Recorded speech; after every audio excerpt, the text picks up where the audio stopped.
On our broadcast tonight, breaking news as North Korea's leader gives what he calls final approval for a nuclear strike on the U.S. The defense secretary says the danger is now real and clear, and tonight we'll look at what it all means. Good evening. As the Associated Press put it tonight, the North Korean army is warning Washington that its military has been cleared to wage an attack using, quote, smaller and diversified nuclear weapons. Further, North Korea says its troops have been authorized to counter U.S. aggression. Today, the U.S. Defense Secretary said this danger is real and clear, and this is certainly another escalation as analysts here in this country try to figure out what this young North Korean leader is up to. We have two reports to start off tonight. Andrea Mitchell standing by in Washington. We want to begin with our chief foreign correspondent, Richard Engel, in Seoul, South Korea. Richard, good evening. Good evening, Brian. As North Korea made what appears to be its most explicit threat so far, the United States said it is sending an advanced anti-ballistic missile system to Guam in the Pacific. Responsibility for what happens next, according to North Korea, sits with the United States. North Korea's military declared today it had, quote, final approval to launch merciless strikes on the United States, including the use of nuclear weapons, possibly within days. Just hours earlier, the Secretary of Defense criticized what he called North Korea's dangerous rhetoric. Some of the actions they've taken over the last few weeks present a real and clear danger. We take those threats seriously. We have to take those threats seriously. But can North Korea make good on its threats? U.S. officials tell NBC News they believe the North can put a nuclear weapon on a missile, that they have missile-deliverable nukes, but not ones that could go more than 1,000 miles and reach the United States or South Asia. But South Korea and U.S. forces there would be in range.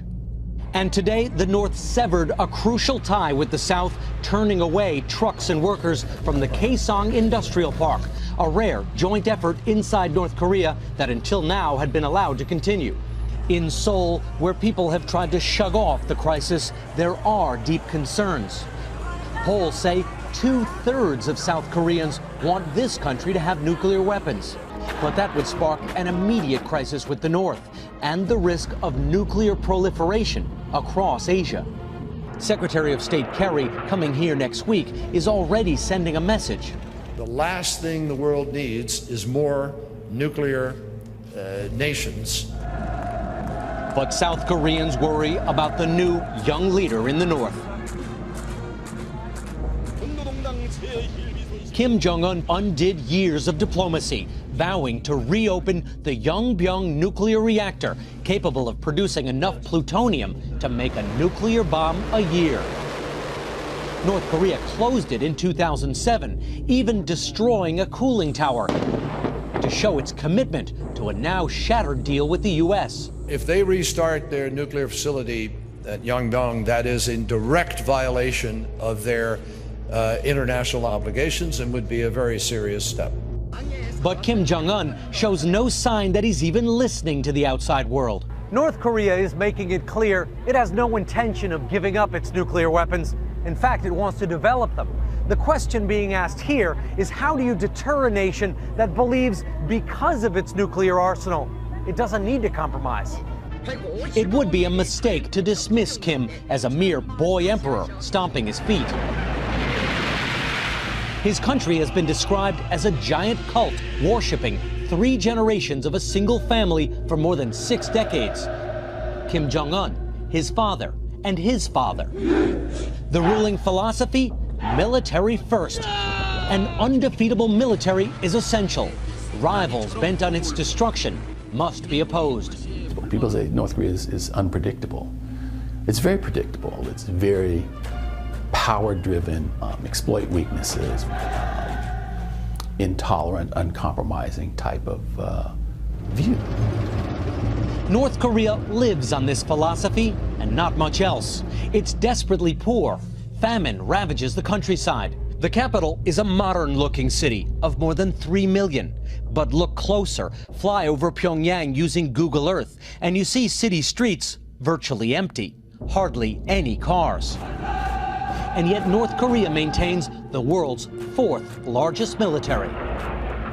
The North Korean regime's legitimacy is based on the almost godlike worship of its leaders. And some here wonder if Kim Jong-un knows where the myths stop and reality begins. Military exercises by U.S. and South Korean forces. A display of American F-22 stealth fighter jets, a U.S. Navy destroyer prepared to shoot down a North Korean missile if necessary, overflights by B-2 stealth bombers and B-52s capable of carrying American nukes. An angry North Korea released an animation showing the planes being shot down. In fact, if you watch North Korean state TV, the country looks like it's at war. Pictures of U.S. soldiers used for target practice. Absolute leader Kim Jong-un says he's put North Korea's missiles at the ready, calling his nuclear weapons the nation's life.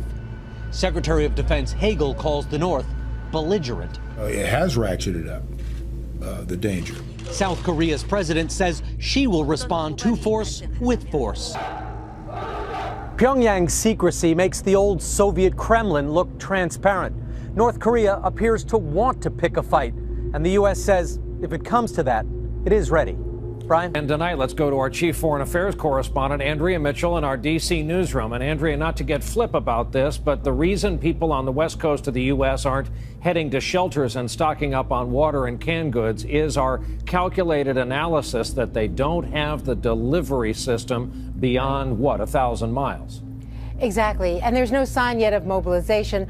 That doesn't say, though, that they can't use these short-range nuclear weapons, which would be devastating to our allies, would inevitably get us into a war and would, of course, expose U.S. troops.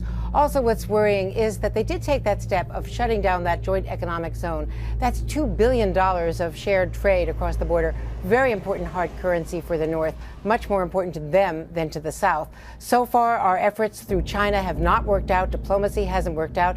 And the real worry is proliferation eventually. As one South Korean leader, a ruling party leader, said, and this gets to exactly to what Richard was talking about. He said, when the thug in your neighborhood gets a brand new machine gun, we can't defend our home with a stone. If they want nuclear weapons, if the Japanese do, we've got a serious arms race. And you're right, this has to be watched for any conflict that might draw in the U.S. Andrea Mitchell in our D.C. newsroom tonight. Andrea, thanks.